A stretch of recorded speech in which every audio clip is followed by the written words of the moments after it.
रजक नाम का धोबी भोजराज कंस के वस्त्र धोने के लिए यमुना मैया पर घाट पर आया है।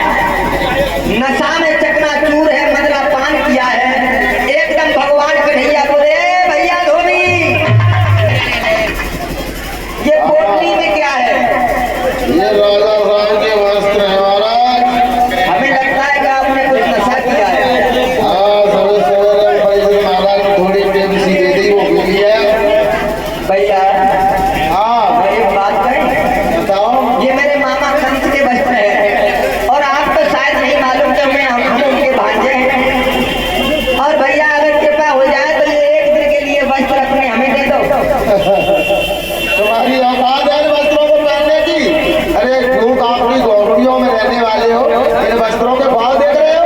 कन्हैया बोल रहे थे धोबी तो दोनों छोटे मेरे और एक साथ में देखो बलराम ने मेरे कन्हैया देखना तुम कितनी सीधी सीधी बात कर रहे हो, प्यारी प्यारी बातें कर रहे हो और ये नालायक जहरता उगल रहा है। मार डाले थे और भक्तों को धोबी कोई और नहीं था।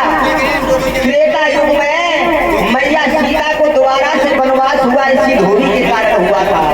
भगवान कन्हैया ने मन में विचार किया है धोबी त्रेता युग में तो तू बच गया था लेकिन अब मेरे हाथों से नहीं बचेगा। और भगवान बोले धोबी से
धोबी का। जितने वस्त्र राजाओं के थे, पहलवानों के थे, सभी वस्त्र और ग्वाल वालों ने पहने। अगर का उन्हें कुर्ता पहन लो तो फिर पाजामा पहनने की जरूरत ना है, क्योंकि बड़े बड़े पहलवान के कपड़ा है, ग्वाल वाल छोटे छोटे। अगर का उन्हें पाजामा पहन लो तो फिर कुर्ता की जरूरत ना है। और बड़े बड़े झाड़ू से लगावत बह जाए रहे, जा गली में घुसिया दबा गली में बिल्कुल झाड़ तक लगती। एक दर्जी से बैठ गई, भैया दर्जी से कहा भैया ये हमारे वस्त्रों को फिट कर दो।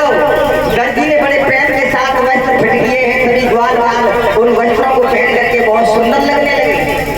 जैसे ही मथुरा नगरिया में प्रवेश हुए तो एक ब्रज की गोपी का विवाह मथुरा में हुआ था। वो भगवान कन्हैया से बहुत प्यार करती थी, इसलिए करती थी। आज उसे मालूम पड़ा है कि मेरे श्याम सुंदर कन्हैया मथुरा में आए हैं, लेकिन सास वाली जो थी बहुत हटीली। सास ने अंदर बंद किया, बाहर से कुंडी लगाई और चली गई। लेकिन बेचारी गोपी भगवान का दर्शन करने के लिए इतनी बेचैन हुई है। सभी माता बहन गाएंगी। जिस समय भगवान कन्हैया मथुरा की गलियों में घूम रहे हैं भक्तों, मथुरा के बीच बाजार घूमे गए।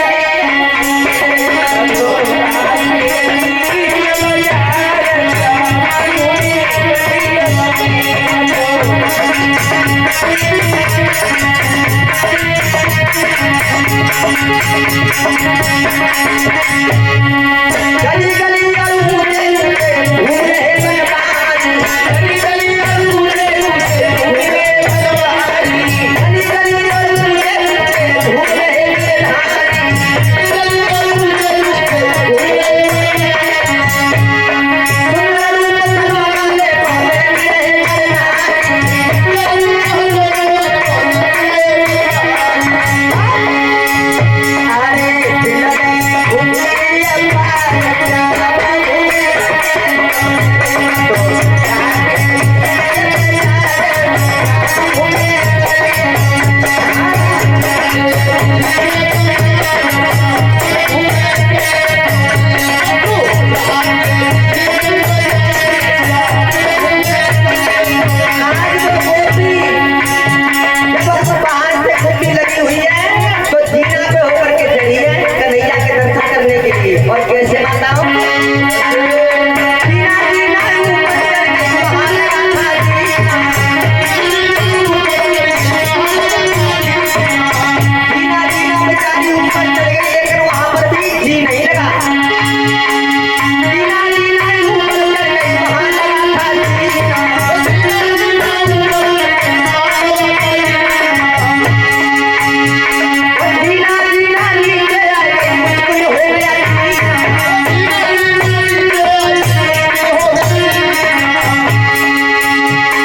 लेकिन जा कन्हैया ने मारी ना है और बाकी हाथ के छुए चलाना चबेदारी बात सुंदर जी कह रहे हो। मनसुबा की आवाज जब गुम जाके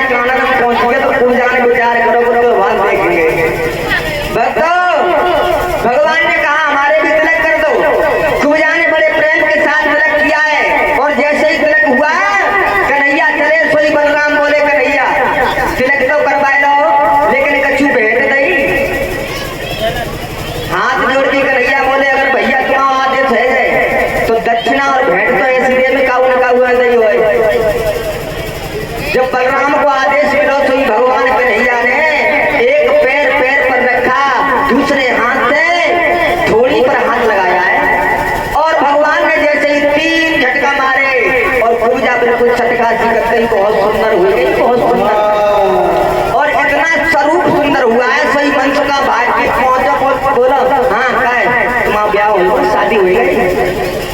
कुब्जा बोली हवान तो तो फिर छुए जनाने चले जा रहे और तो मालूम ना शादी भैया भैया का नाम कब सही कौन है तुम्हारे घर वाले। सोई कन्हैया माँ इशारा करो कि जिस खड़े करें कि हमारे घर वाले वंश का भाई तो बलराम के पास आओ, भैया देख ले मालूम तो न पड़ते शादी कर ले। और जैसे ही कन्हैया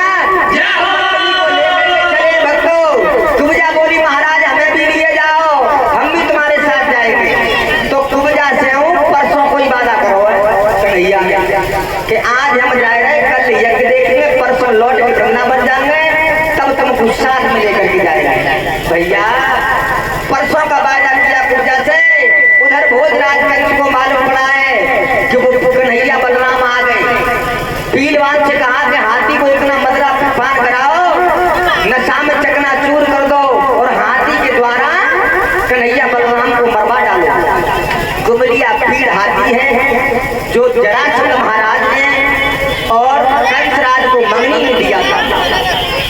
कुमरिया पीड़ हाथी है, आज दरवाजे पर लगाया है। भगवान ने कहा भैया पीरवान अपने हाथी को हटाओ, हमें अंदर जाना है। पीरवान बोला ये हाथी नहीं हटेगा, अगर आपके अंदर सामर्थ है तो इसे हटा दो और निकल जाओ। जे हाथी ना आया तेरो जे नवल से चुप ना आया पुत्र ने कान में काहे बजाए दिए बहुत माइक बोलिए गोविंद भगवान की जय हो। और बोलना और बात कर ले और नहीं कर रहे बात खूब करो।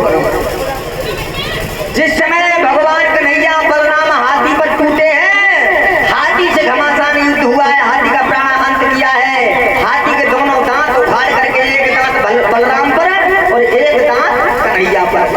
अब तो भैया जितने सिपाही थे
सोई भोजराज कंस कांपने लगा, हाथ उठा करके बोला, बेटा आज के बाद में हमारी और तुम्हारी कोई दुश्मनी नहीं है। जहाँ तक मैंने आपके साथ में अन्याय किया हमें माफ करो।